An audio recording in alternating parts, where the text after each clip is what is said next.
Hello everyone, my name is Christian Ken and this is my final presentation for FMS 394 Sci-Fi Cinema, Time Travel, Adventure, and Incest. The science fiction film I'll be focusing on is Back to the Future. A quick summary of the film, Back to the Future is a sci-fi film released in the year 1985 where the film's setting takes place. It stars Michael J. Fox and Christopher Lloyd and was directed by Robert Zemeckis, who outside of the film and the series is not known for his work in sci-fi. He has directed several dramas, such as Forrest Gump, and films with elements of fantasy, such as Polar Express. The film follows the main protagonist, Marty McFly, who has accidentally been trapped 30 years in the past after an incident involving a time machine created by scientist Doc Brown.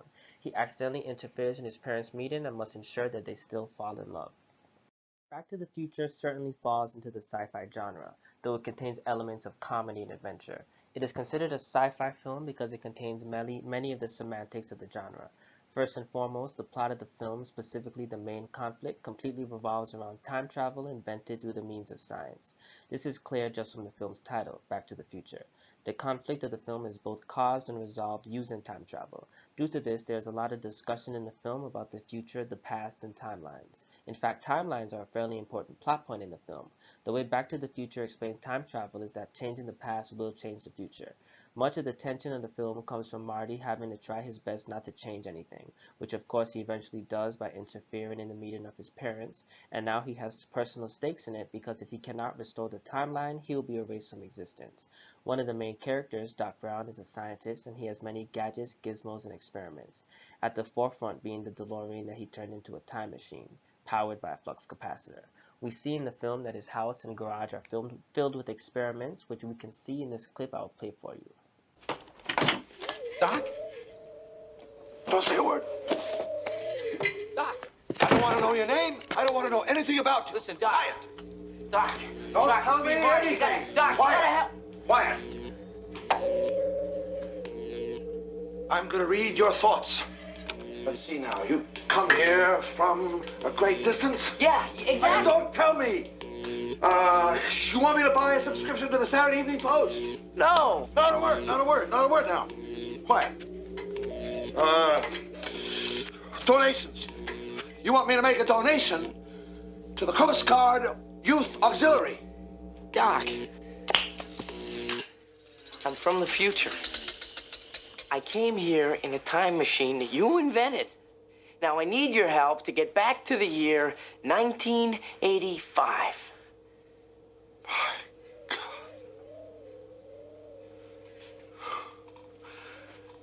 Do you know what this means? It means that this damn thing doesn't work at all. Like any film, it contains metaphor, allegory, and ideology. In the beginning, Marty wants to take the car out to the lake with his girlfriend, which he can't. In the end, after he changes the timeline, he now has an expensive truck. This truck is a metaphor for the American dream, which Marty and his family have now achieved in this new timeline. They're a nuclear family living in the suburbs that make a nice income. The DeLorean is also a metaphor for America's superiority. The scientific achievement of time travel has happened in the United States by an American. It portrays the U.S. as ahead of the other countries in terms of scientific development. The film has allegory as it presents both the dangers and untapped potential of nuclear technology. The time machine is powered by plutonium, which was originally meant to be used by Libyans to make a bomb. There are several ideologies present in the film.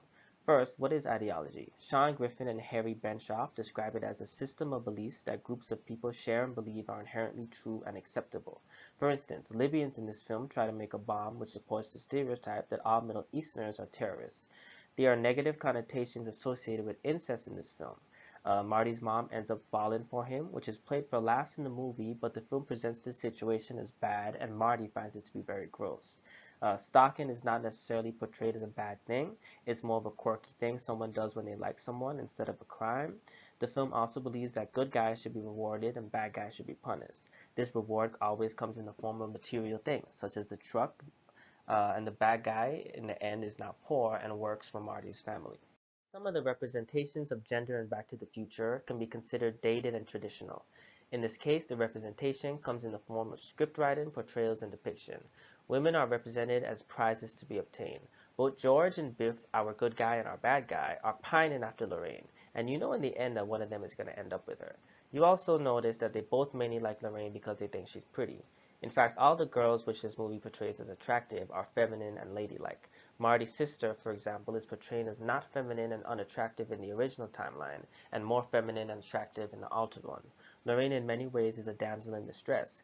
Biff tries to take advantage of her in a car, and George has to come save her. The men in the film are heroes, as our two main characters, Marty and Doc, are male. The worth for these men come from being strong and masculine. Marty's a confident guy who is always ready to throw a punch. Biff is shown to be masculine, and in this case, his masculinity is synonymous with power. George's lack of masculinity is portrayed as a character flaw, which he eventually overcomes through violence. The men here are all prone to aggression. Marty, Biff, and George all get into physical altercations. These three men are all motivated by sex. Marty's original motivation was to be able to go to the lake with his girlfriend, while George and Biff want Lorraine. Representations of sexuality can be considered dated and traditional as well. For starters, there's a complete lack of LGBTQ representation. Heterosexuality is the normal sexuality, as all the characters in the movie are heterosexual. That or their sexualities are never stated or alluded to. The romantic pairing of George and Lorraine is one of the film's main plot threads, as they have to end up together by the end, or else Marty will be erased.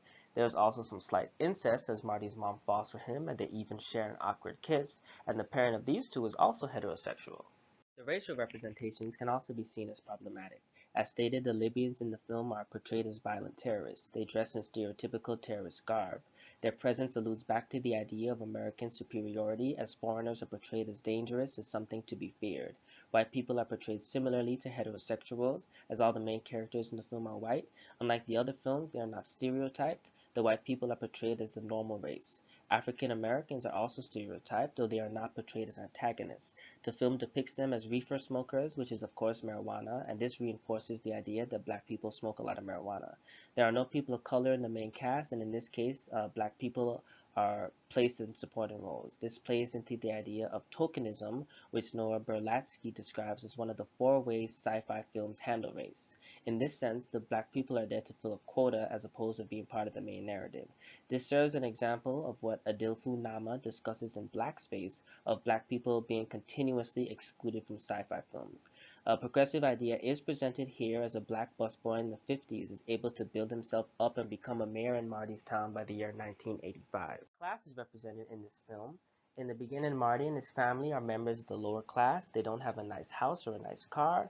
It portrays George, the head of the household, as weak-willed when he is in the lower class position, and the situation is reversed in the alternate timeline where Biff becomes weak-willed when he's in the lower class. There's a lot of negative connotations associated with being in the lower class, as the lives of Marty and his family are portrayed as unfair positions for them to be in because they are good and deserve better.